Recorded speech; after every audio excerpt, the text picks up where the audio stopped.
Hello, बहुत बहुत स्वागत है चैनल में और साथ ही बहुत बहुत धन्यवाद वीडियो को शुरू करने के लिए। आज का जो वीडियो है वो है कि मतदाताओं के पहचान के लिए कौन कौन से कागज़ चुनाव आयोग द्वारा मान्य किए गए, यानी किन किन कागज़ों के आधार पर हम वोट गिरा सकते हैं। कुल 17 तरह के कागज़ों की चर्चा चुनाव आयोग द्वारा की गई है और ये सभी इलेक्शन में मान्य है, या फिर वो पंचायत चुनाव हो या फिर विधानसभा चुनाव हो या फिर लोकसभा चुनाव हो। इन सभी में इन 17 कागज़ में से कोई एक कागज़ अगर आपके पास है तो आप जाके अपना वोटिंग कर सकते हैं अपने निर्वाचन क्षेत्र के अंदर में।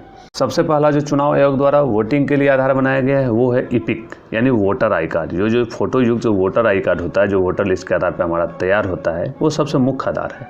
और अगर वो नहीं है, गुम हो गया, फट गया, जल गया या किसी कारण से नहीं है, तो उसके अलावा 16 तरह के वैकल्पिक दस्तावेज यानी कागज़ों की मान्यता चुनाव आयोग द्वारा दी गई है, जिसके आधार पर कोई भी मतदाता अपना मत दे सकता है, यानी वोट दे सकता है। इस 16 पेपर में इपिक के अलावा जो 16 पेपर है उसमें सबसे पहला पेपर जो है वो है हमारा आधार कार्ड, जिसमें हमारा फ़ोटो भी होता है और हमारा एड्रेस, नाम, father's name, date of birth, लगभग चीज़ें उस पर होती हैं, तो वो भी चुनाव में वोटिंग के लिए बिल्कुल मान्य है।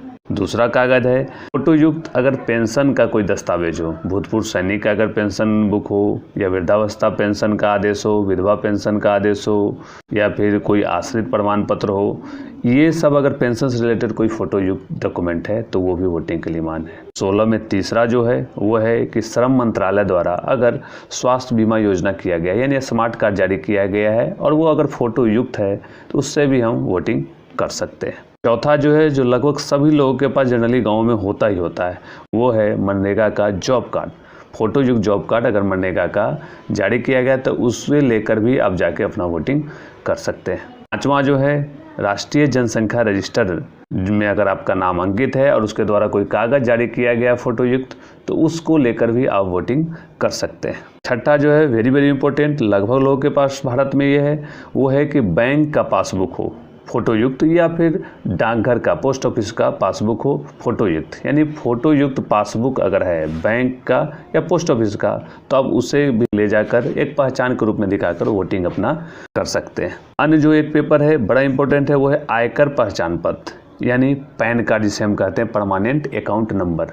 वो पैन कार्ड अब तो लगभग लोगों के पास है, तो उस पैन कार्ड पे भी फोटो युक्त होता है, नाम होता है, तो उसके आधार पर भी हम चुनाव में अपना वोटिंग कर सकते हैं। वो भी पहचान का एक महत्वपूर्ण दस्तावेज चुनाव आयोग द्वारा माना गया है। अगला जो 8वां पॉइंट है वो है, अगर आप राज्य सरकार या केंद्र सरकार या फिर किसी लिमिटेड कंपनी में जॉब कर रहे हैं और इन संस्थाओं के द्वारा अगर आपको कोई फ़ोटो युक्त आई कार्ड, संस्था का आई कार्ड जारी किया गया है, तो आप वोटिंग कर सकते हैं, लेकिन मान्यता प्राप्त संस्था का होना चाहिए।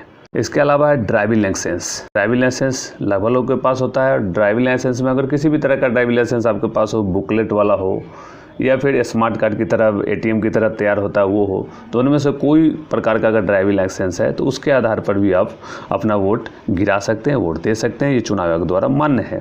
अगला है सांसद या फिर विधायक या फिर विधान पार्षद, किन्हीं के द्वारा अगर आधिकारिक रूप से कोई पहचान पत्र आपको फोटो युक्त जारी किया गया है तो वो भी वोटिंग के लिए मान्य है।